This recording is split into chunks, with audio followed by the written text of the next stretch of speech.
Buenas tardes a todos. Voy a hablar sobre un tema bastante diferente al de la charla anterior, que ha formado parte de mi tesis doctoral desarrollada en el Departamento de Química Física y Analítica de la Universidad de Oviedo y que defendí recientemente obteniendo la máxima calificación.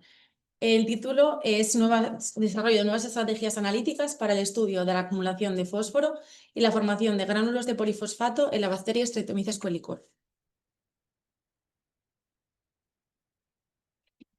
Para empezar, es importante conocer qué es un microorganismo. Se conoce como microorganismo a cualquier forma de vida cuyo tamaño vaya a estar por debajo de las 100 micras.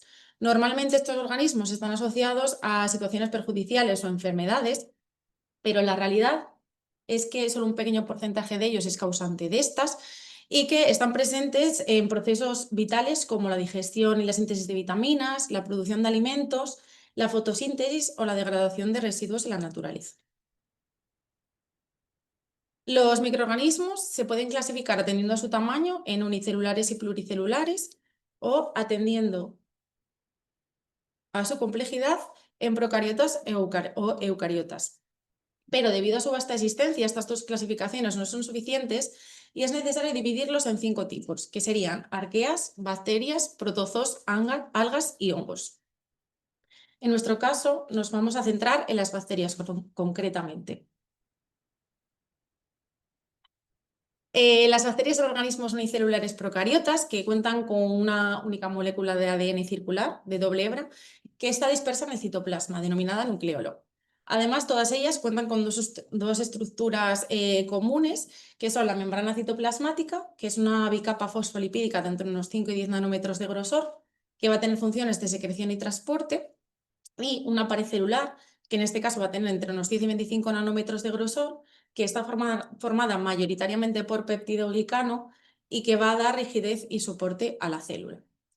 De acuerdo a la estructura concreta que vaya a tener esta pared celular, las bacterias se pueden dividir en gram negativas y gram positivas. En el caso de las bacterias gram positivas nos encontramos con el género Streptomyces y más concretamente con la especie Streptomyces colicolor.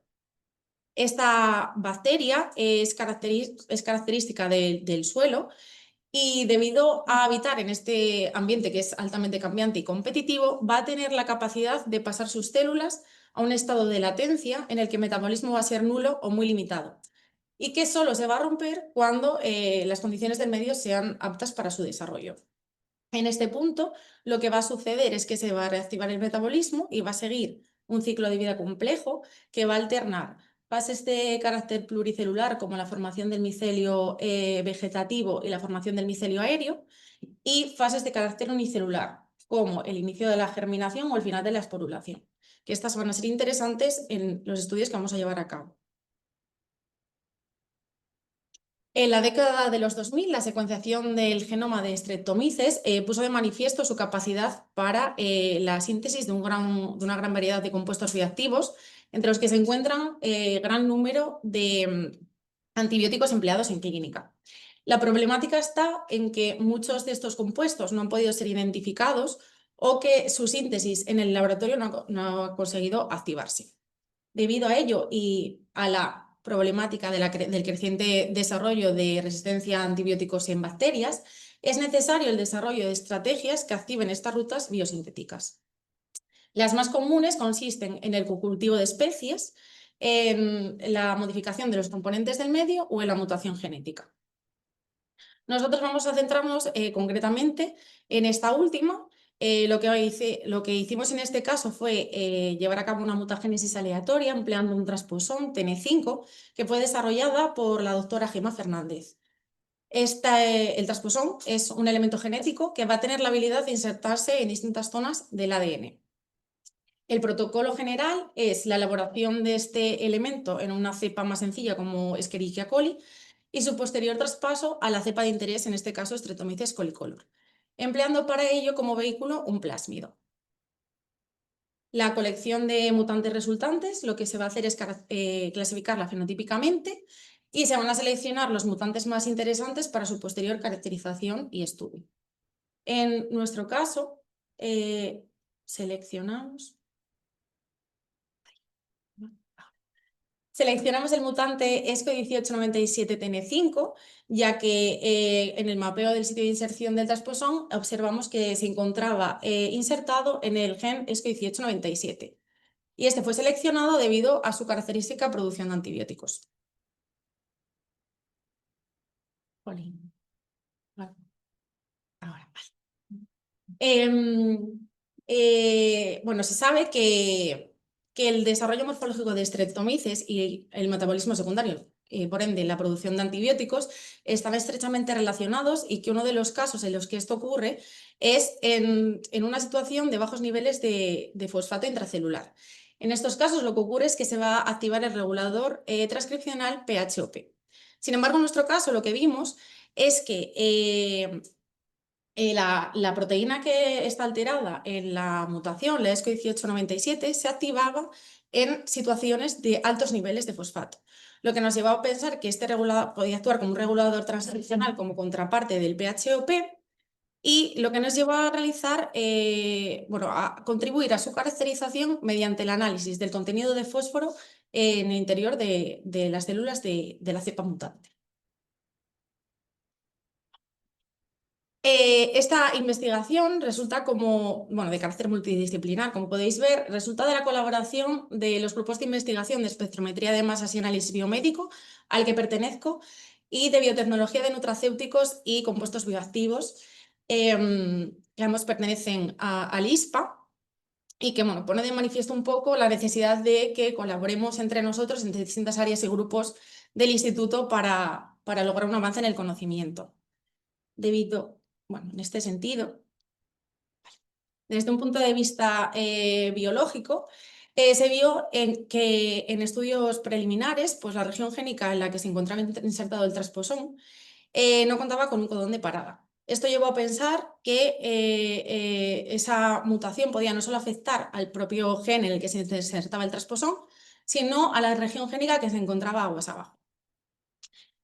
Para ello lo que se hizo fue llevar a cabo varias complementaciones en las que se introdujo en el ADN, utilizando el plásmido PRASC, una copia del gen ESCO1897 de manera individual, de la región posterior que creíamos que podía estar alterada y de toda la secuencia génica que creíamos que podía estar afectada por la mutación. Desde un punto de vista analítico, la principal problemática era el propio análisis del fósforo. Para ello, lo que se decidió fue analizarlo mediante espectrometría de masas con plasma de acoplamiento inductivo, utilizando un analizador de triple cuadrupolo. Esto lo que nos va a permitir es eliminar todas las interferencias a las que por las que este elemento está afectado y luego además también llevar a cabo un exhaustivo protocolo de limpieza en el que se utilizasen buffers libres de fosfato para eliminar todos los restos del medio que pudiesen contribuir a una señal de fondo que nos impidiese el análisis y también que el propio buffer utilizado en la limpieza no contribuyese a ese background. De forma tradicional, el análisis mediante espectrometría, bueno, mediante ICP masas, consiste en la previa digestión de la población celular bajo estudio y su posterior introducción en el sistema de análisis, con lo que se va a obtener un análisis de este tipo, una señal de este tipo constante. El problema es que haciendo este tipo de análisis lo que vamos a hacer es perder una gran cantidad de información relativa a la variabilidad celular que está inherente en todas las poblaciones biológicas. Por lo tanto, lo que decidimos fue emplear la técnica de single cell ICP masas. En este caso, lo que vamos a hacer es introducir una suspensión de las células altamente diluida y emplear tiempos de integración bajos. Esto lo que nos va a permitir es obtener una señal de este tipo, en que cada uno de estos picos se va a denominar evento, esta señal transiente, y que va a corresponder a una célula de manera individual. Con esto vamos a obtener información del número de células analizado, que nos va a dar la frecuencia de los eventos, de la masa, en este caso de fósforo, que va a estar presente en cada célula, que nos va a dar la intensidad, y por último nos va a dar información también de las posibles especies disueltas en la muestra, que nos va a dar la señal de fondo. Transformando esas intensidades que hemos comentado en masa de fósforo por célula, obtuvimos estos resultados que se muestran en la diapositiva. Como se puede observar, en el caso, bueno, podemos decir que tanto la inserción del plásmido per se no va a tener una gran influencia en la modulación del fósforo, ya que tanto en el caso de la cepa silvestre como de la mutante no hay variaciones significativas, que efectivamente la mutación va a alterar o va a modular el contenido de fósforo intracelular, ya que en el caso de la cepa mutante vamos a tener unas 3 veces más fósforo que la cepa control silvestre, y que en el caso de las complementaciones, que son estas tres, el único caso en el que vamos a lograr tener unos niveles de fósforo similares a los niveles de la cepa silvestre es cuando introducimos en el ADN una copia de toda la región génica que creíamos afectada. Uy, perdón. Ay, la he liado, creo.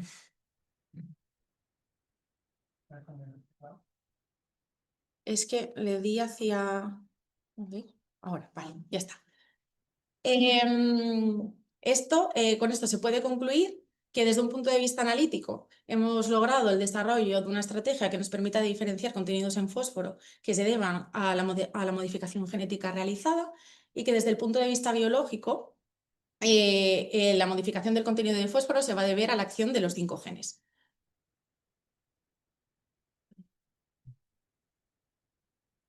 Yendo un paso más allá, lo que intentamos después fue determinar qué peso tenía cada uno de esos genes en la modulación del fósforo intracelular. Para ello lo que hicimos fue utilizar nuevamente el plásmido Perras, pero en este caso para introducir en el ADN una copia del gen 1897, 1900 y 1901 de manera individual, y de la región génica 1898 al 1901. Todo ello acompañado del promotor externo SP44. Este elemento lo que va a causar es la sobreexpresión de los genes a los que acompaña. Los resultados obtenidos en este caso nos muestran que el único caso en el que vamos a lograr, con la introducción de ese promotor externo, aumentar los contenidos de fósforo intracelular con respecto a la silvestre es cuando se introduce la región génica del 1898 al 1901. Esto nos permite concluir que desde un punto de vista analítico hemos desarrollado una estrategia que nos va a permitir diferenciar diferencias en el contenido de fósforo que se deban incluso a la sobreexpresión de un único gen, y desde un punto de vista biológico, que la proteína ESCO 1897 lo que va a hacer es actuar reprimiendo la acción de los genes que van de 1898 al 1900. Estos genes codifican para un transportador, para una proteína transportadora, que está relacionada con la acumulación de fósforo en la célula. Entonces, la proteína que está alterada con nuestra mutación, la versión alterada de esta proteína, lo que va a hacer es que no va a tener la capacidad de reprimir la acción de esos genes, el transportador se va a sobreexpresar y por lo tanto vamos a tener una mayor acumulación del fósforo intracelular. En otras especies de Streptomyces se ha descrito la existencia de fósforo en forma de gránulos de polifosfato o gránulos de volutina. Entonces, en un paso posterior, decidimos intentar averiguar si en el caso de Streptomyces colicolor también iba a existir la presencia de estos gránulos de polifosfato, y si la mutación, ese aumento de fósforo debido a ella, lo que iba a hacer era traducirse en un aumento de la síntesis de estos gránulos de volutina. Para ello lo que hicimos fue aplicar una análisis mecánica que se basa en la adición de perlas de vidrio en la muestra y la aplicación de varios ciclos de sonicación, y quedarnos al final de todo el proceso con el sobrenadante, que es lo que vamos a analizar. En este caso, este análisis se hizo mediante Single Particle ICP masas, que es la misma técnica, se basa en los mismos principios que la que mencioné anteriormente, Single Cell ICP masas, con la única diferencia de que cambia la muestra de objeto. En este caso, sí, obtuvimos estos resultados en los que se puede observar que efectivamente hay una forma no particulada que contiene fósforo, y lo que se hizo fue transformar nuevamente esas intensidades obtenidas en masa de fósforo por gránulo de volutina. Además, esta cantidad o esta masa de fósforo por gránulo se comparó con la masa de fósforo que contenía las células. En el caso de la cepa silvestre, se puede observar que la cantidad de fósforo por gránulo es similar a la cantidad de fósforo intracelular, lo que nos lleva a pensar que la mayoría de ese fósforo va a estar formando parte de un único gránulo de volutina, mientras que la cepa mutante la cantidad de fósforo intracelular va a ser 5 veces mayor que la cantidad de fósforo contenida en estos gránulos. Lo que nos lleva a pensar que o bien vamos a tener más de un gránulo por espora o que ese exceso de fósforo va a estar como fósforo libre. Para completar la caracterización de estos gránulos, se llevó a cabo microscopía electrónica de transmisión para obtener imágenes de este lisado. Como se puede observar, sí que vemos formas nanoparticuladas de unos diámetros inferiores a 100 nanómetros, lo que concuerda con los gránulos de volutina descritos en otras especies de Streptomyces, pero no pudimos cerciorarnos acerca de la composición de estos. Para ello lo que hicimos fue llevar a cabo una tinción con DAPI. Este va a ser capaz de unirse a los gránulos de volutina emitiendo una fluorescencia verde y al ADN emitiendo una fluorescencia azul. Analizando este lisado por microscopía confocal, se obtuvieron estas imágenes en las que efectivamente se puede ver fluorescencia verde, incluso en regiones aisladas, lo que correspondería a los gránulos de volutina, y en el caso del ADN, esta fluorescencia azul, que es más homogénea, lo que concuerda con que este esté disperso en el citoplasma. Con lo que confirmaríamos la presencia de estos gránulos en el interior de las esporas. Las conclusiones que podemos sacar de este proyecto es que se ha logrado desarrollar una estrategia de preparación de muestra con waferes libres de fosfato que nos va a permitir monitorizar el fósforo en células o en esporas individuales y la detección de variaciones en este elemento en distintas cepas que nos permitan correlacionarlo con las mutaciones llevadas a cabo. Los resultados obtenidos en las distintas cepas de complementación nos van a indicar que la mutación no solo es debida al gen en el que se inserta el transposón, sino a toda la región génica afectada, y que por ello la estrategia llevada a cabo nos da una sensibilidad y una selectividad adecuadas para obtener conclusiones biológicas de los resultados obtenidos. Por último, la presencia de gránulos de polifosfato en esporas de Streptomyces, tanto de la cepa silvestre como de la cepa mutante, se puede verificar usando, o se ha logrado verificar usando la técnica de single particle ICP masas, complementándola con otras técnicas como microscopía electrónica de transmisión o microscopía confocal. Muchas gracias por vuestra atención.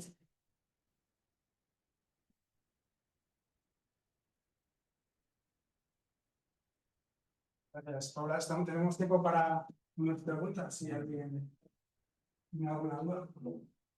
Bueno, puedo empezar yo, que tengo muchas preguntas, si alguien se anima. Y quería preguntaros, cuando hacéis la selección con el transposón, supongo que insertáis el transposón en una población de bacterias, luego seleccionáis clones, ¿en base a qué es? No sé muy bien cómo hicisteis. Sí, en este caso, producción de antibióticos. Este se seleccionó porque tenía una mayor producción de un detilprodigiosina que de atinorrodina. Entonces eso como que llamó más la atención. ¿Cómo seleccionáis? Es que cambia el color, uno es azul y otro es rojo, entonces es como muy llamativo. ¿Y cómo llegas a la conclusión de que había un aumento de la producción de fósforo, de la acumulación de fósforo? Eso fue después, fue un poco suerte también, Vale. la verdad. A base de eso, luego vimos que decidimos analizarlo mediante espectrometría de masas por ver un poco si había alguna variación en algún elemento concreto y resultó que estaba relacionado con esto. Y también pues eso, por publicaciones anteriores en las que veían que estaba muy relacionada la producción de antibióticos con la morfología, que habían visto que también era diferente previamente, entonces fue así un poco de... Pensaba que podíais seleccionarlos, digamos, ponéis el transposón y seleccionáis en función del cultivo, ¿no? Y eso Sí. van el color, pero el fósforo no... Sí, no, lo del fósforo fue posterior a base de varias cosas que decidimos probar, pero... ¿Qué papel tiene el fósforo, que no tengo ni idea, en la formación de las esporas de esta tipo de... A ver, no soy muy experta en justo este campo porque soy más de la otra parte, pero modula la germinación. Sí que veían como retraso en el mutante, tardaba más en germinar, era más asincrónico, entonces, bueno, y también la forma de la espora era como más alargada en lugar de tan redondeada. En ese tipo de cosas sí que afectaban bastante. Y otra pregunta que a mí me interesa mucho personalmente es cómo funciona exactamente el single cell de Mars, ¿no? Como, o sea, tenemos una célula única y luego se lisa y se pasa, ¿no? Por el... Sí, bueno, se solvata bueno, la célula está en suspensión, normalmente la Células introducimos en viables, agua. Células viables, Sí. no viables. Normalmente está en, bueno, pues eso, en TBS o un buffer en el que se pueda mantener. Siempre esto todo lo hacemos en fresco, o sea, se consiguen en este caso las esporas, que bueno, no hay tanto problema. La verdad que el problema es más cuando tienes células humanas, que ahí sí que, bueno, tienes que hacerlo en fresco, las esporas son un poco más resistentes, entonces no hay tanto problema con esto. Eso, las suspendes en agua y las introduces en el sistema. Lo que va a hacer es que primero, o sea, va a llegar un punto en el que se van a ionizar cuando llegan al plasma y esos iones es lo que lo que vamos al final detectar. En este caso, el ion que detectábamos era el del óxido de fósforo cargado una única vez. Y ahí podéis detectar distintos tipos de metabolitos, entiendo, ¿no? O perfil. Sí, Todos los elementos de la tabla. Sí. Más o menos. Quisieras ver, nada. Pero Sí. individuales, ¿no? Como- Sí. Sí. Sí, a lo que haces, a ver, eso lo tienes que optimizar un poco también en función de eso, de las células de las que partas y demás, pero lo que haces adecuando la dilución en la que las introduces es hacer que solo te llegue una en cada pulso. Sí. Entonces, Bueno, y así también podéis saber la cantidad normalizada, ¿no? En función en función de las células, ¿no? No solo A la ver. cantidad total de la población, sino que cada célula Claro, expresa tiene una claro, cantidad porque distinta. como muchas veces eso, la variación muchas veces es de justo una célula a otra. Entonces, pues para no perder esa información, esa variabilidad que tienen ya de manera intrínseca, pues es un poco más adecuado tener esta visión, no un promedio.